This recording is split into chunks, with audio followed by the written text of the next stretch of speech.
Quantos tipos de investimento existem? Bem, se eu te fizer essa pergunta, talvez você me responda, não sei. Talvez você me responda diversos. E aí, se você me responder qualquer coisa, eu vou te perguntar quais são esses tipos de investimentos. E aí você pode me responder aquilo que você conhece, né? Por exemplo, poupança, CDB, LCI, LCA. Talvez você possa me responder se você conhece um pouco mais sobre os produtos CRI, CRA, Tesouro Direto. Talvez você me diga Tesouro Selic. Talvez você me diga Tesouro PCA+, Tesouro Pré. Bem, se você conhece alguns outros produtos, talvez você me responda também debêntures, ações, fundos imobiliários, ETFs. Você pode me responder diversas coisas. Mas e se eu te disser que todos esses investimentos podem ser divididos em dois tipos e eles são ou derivam de um desses dois tipos de investimento? Vamos falar mais sobre isso?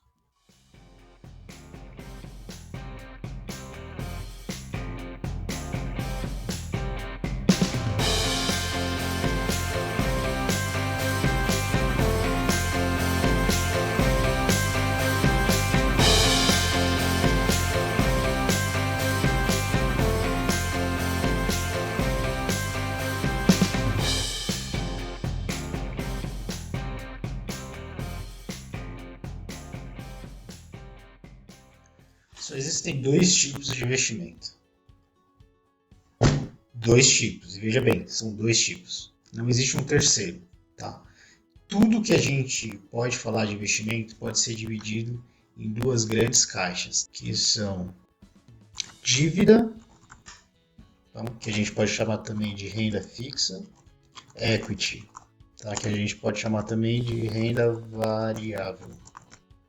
Todo e qualquer tipo de investimento que existe, ele vai estar numa dessas duas classificações. Então, tudo que é renda fixa é um título de dívida. Então, quando você investe em renda fixa, o que você está fazendo, na verdade, é emprestando dinheiro para alguém. Seja para o governo, seja para um banco, que vai pegar esse dinheiro que você emprestou e reemprestar para um outro agente, seja para uma empresa. As grandes empresas conseguem fazer elas mesmas a emissão de alguns títulos de dívida, que podem ser basicamente debêntures, CRIs e CRAs. E dependendo do tipo de atividade da empresa, ela pode emitir títulos específicos. Em vez dela pegar emprestado do banco, que pegou emprestado de você, ela estrutura a dívida dela emprestando diretamente o dinheiro. Não é qualquer empresa que consegue fazer esse processo, mas vamos só classificar aqui o que a gente listou nesses dois tipos, tá? Então vamos aqui um por um, tá? Do que a gente falou, tá? Desses que a gente listou. Poupança.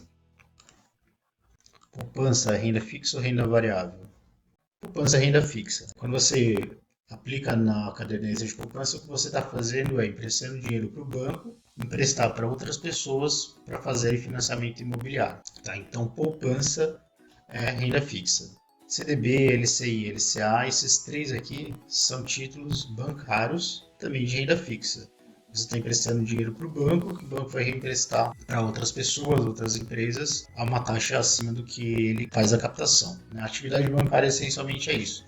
É você pegar dinheiro de onde está em excesso, de quem tem dinheiro, e passar, emprestar para quem precisa de dinheiro, né? Seja para atividades internas, seja para expandir o negócio. Então, quando você investe num CDB, num LCI, LCA, você está emprestando para o banco, esse banco vai reemprestar para outras pessoas, outras empresas, e aí o que vai diferenciar ali o título é, se for uma LCI, ele vai emprestar para uma empresa ligada ao mercado imobiliário, ou uma pessoa que quer fazer uma aquisição imobiliária, se for LCA, ligado ao agronegócio.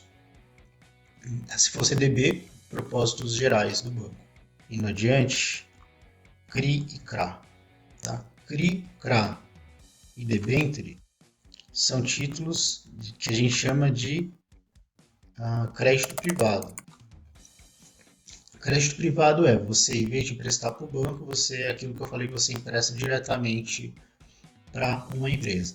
E aí, de novo, valem sempre as mesmas características que são comuns a todas as rendas fixas, né? E aí aqui eu já vou trazer para cá a parte de títulos públicos, né, que é o Tesouro Direto, o Selic, IPCA Pré, que são os mais populares aí, existem outros também, obviamente, mas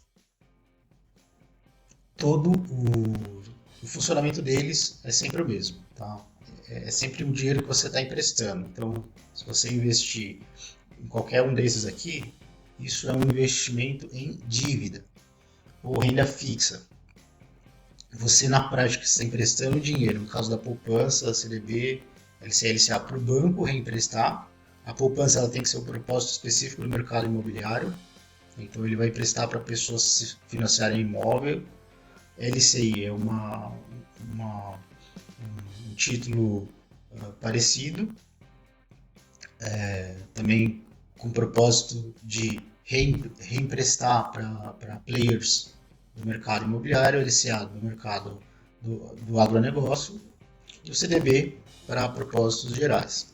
Os outros três que a gente listou aqui, ações, FIIs e ETFs, são títulos de renda variável, ou equity. O que é equity? Equity é qualquer título que você compra uma participação em um negócio. Para quê? Para você ter dividendos ou proventos daquele negócio. Então, quando você compra ação, o que você está fazendo é comprar um pedaço de uma empresa, comprar uma parte de uma empresa, pensando em futuramente, quando essa empresa gerar lucros, ela distribuir esse lucro gerado em forma de dividendos, você receber esses dividendos como retorno do investimento que você fez. E a renda variável, além disso, tem um segundo propósito que quem investe pretende também, que é a valorização do título, do valor imobiliário ali comprado, seja ação, seja fundo de investimento, imobiliários, enfim, tem um I a mais aqui, são só dois Is, seja ETF. Então, estava dizendo que o que a gente chama de equity é você comprar participação num negócio, esperando receber futuramente proventos desse negócio. Então, ações, você compra ação, esperando receber dividendos. A ação é uma fração de uma empresa, então você acha que essa empresa vai gerar lucro, e esse lucro vai ser distribuído aos acionistas em forma de dividendo, e você recebe esse pagamento. Isso é o básico do que a gente chama de equity, né? E outra coisa que existe também no equity é você esperar uma valorização. Então, se você compra uma empresa hoje a um valor X e essa empresa pode crescer no futuro, o seu patrimônio também vai aumentar, né? Então, se a empresa hoje vale R$1 milhão, daqui a 10 anos ela vale 50 milhões de reais, considerando que a inflação nesse período foi abaixo disso, obviamente, você pode ganhar então também nesse crescimento. Então, às vezes você compra uma ação, um fundo imobiliário ou um ETF, pensando nesse crescimento futuro, além da geração de caixa daquele negócio que vai te retornar em forma de proventos, você pode pensar na valorização daquele negócio, aquele empreendimento imobiliário, né, no caso dos FIIs, ou mesmo que você invista diretamente em imóveis. Eu não estou falando de ter imóvel para morar, estou falando de ter imóvel como forma de investimento, né? Então, você fazendo isso, você está virando sócio, né? Comprando uma participação ali no negócio, no empreendimento que vai te retornar no futuro aquilo que você investiu e muito mais. E você tem uma perspectiva, você pode ter também essa perspectiva de crescimento do negócio para revender lá na frente ou para aumentar o que você recebe de proventos daquele negócio, daquele empreendimento imobiliário, ou seja o que for. Então isso é o que a gente chama de equity. E aí tem um produto que também é muito conhecido, que é o COI. Aí você pode me perguntar, pô Gê, o COI vai se encaixar em qual desses dois? Renda fixa ou renda variável? E aí eu vou te responder que depende. resposta certa é depende. Por quê? Porque o COI, ele é o quê? Ele é certificado de operações estruturadas, e aí, se ele é de renda fixa ou renda variável, vai depender do ativo objeto. O COI, ele é um produto que ele é estruturado, ele é encapsulado e distribuído ao público em geral.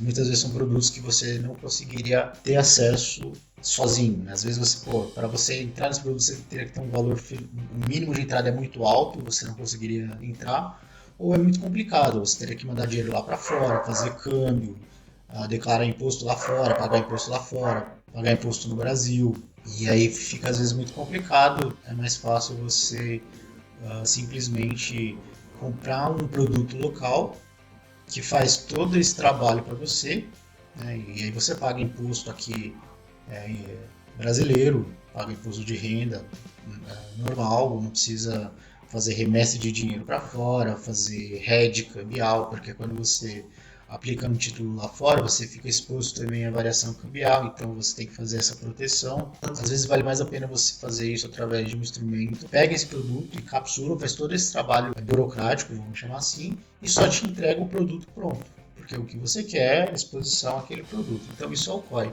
Se o ativo objeto dele for de renda fixa, eu vou colocá-lo nessa coluna aqui de renda fixa. Se for de renda variável, ele vai ficar aqui nessa segunda coluna. Então, os dois tipos de investimento que existem, e são, de novamente, reforçando, os únicos dois tipos de investimento que existem são dívida, renda fixa, e equity, renda variável, ok?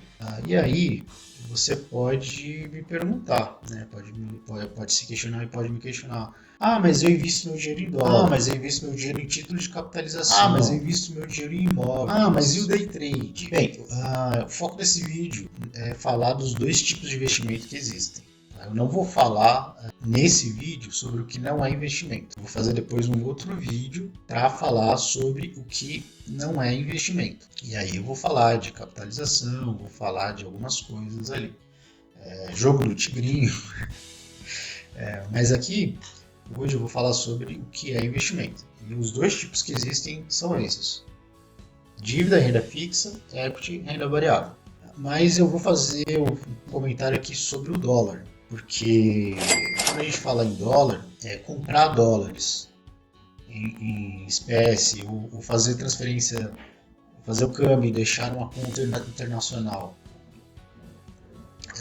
os seus reais em dólar, isso não é investir. Por mais que você possa dizer para mim, me argumentar, Jean, mas eu deixo meu dinheiro em dólar porque o dólar tende a se valorizar perante o real. E isso é uma verdade, o dólar tende a se valorizar perante o real. É só você olhar a variação histórica, você vai ver que ao longo do tempo a tendência é que o dólar valha cada vez mais reais por dólar, né? Então, na prática, o dólar está se apreciando diante do real. Porém, isso não é investir. Se você apenas transfere o dinheiro para dólar, faz a troca de real para dólar, o seu dinheiro fica completamente exposto à inflação em dólar. A inflação fechada em dólar, PCI, como se fosse o nosso IPCA, foi maior do que a nossa inflação, né? Só você olhar os números que eu estou colocando aí na tela. Então, você simplesmente dolarizar, você não está investindo. O que você pode me argumentar, e aí eu vou te dar razão, é que você está fazendo uma reserva de valor. E aí eu concordo com você. Você transferiu o seu dinheiro de moeda corrente, no nosso caso real, para uma moeda mais forte, dólar, euro, ouro, você pode considerar que você está fazendo uma reserva de valor. Mas simplesmente fazer esse câmbio, essa troca, não é investir. Você não está investindo. Para você investir, você tem que pegar esses dólares que você comprou, né, vendendo reais, e comprar um título do Tesouro Americano, por exemplo, uma Treasury, que é como se fosse o nosso tesouro direto, ou comprar uma ação de uma empresa na Bolsa Americana, ou ainda você comprar um bond, né, que é um título de dívida, tá? Que são títulos de empresas lá dos Estados Unidos, você vai ver que ele ainda está nessas duas categorias. Se você investir efetivamente, você continua preso a essas duas categorias. O que você não pode fazer é simplesmente comprar moeda estrangeira pensando que você está investindo. Você não está investindo. Você investe se você colocar esse dinheiro, esses dólares que você comprou, em alguma coisa que vai te gerar algum retorno. Senão, você está simplesmente fazendo uma troca ali de moeda. E aí você pode dizer que é para reserva de valor, mas você está perdendo para inflação. Então, ainda que você faça para reserva de valor, o interessante é você investir, seja em renda fixa, né, ou dívida, seja em renda variável, em equity, na moeda, né? E o Bitcoin?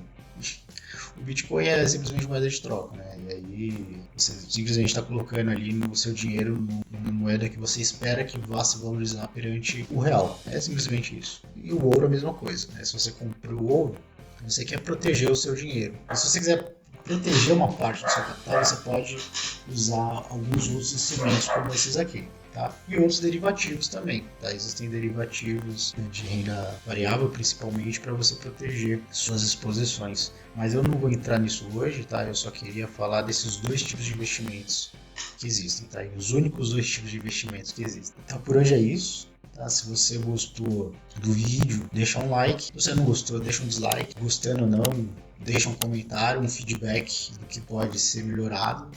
Eu vou tentar trabalhar para os próximos vídeos, para os próximos conteúdos. Tá bom? Muito obrigado por assistir e tchau.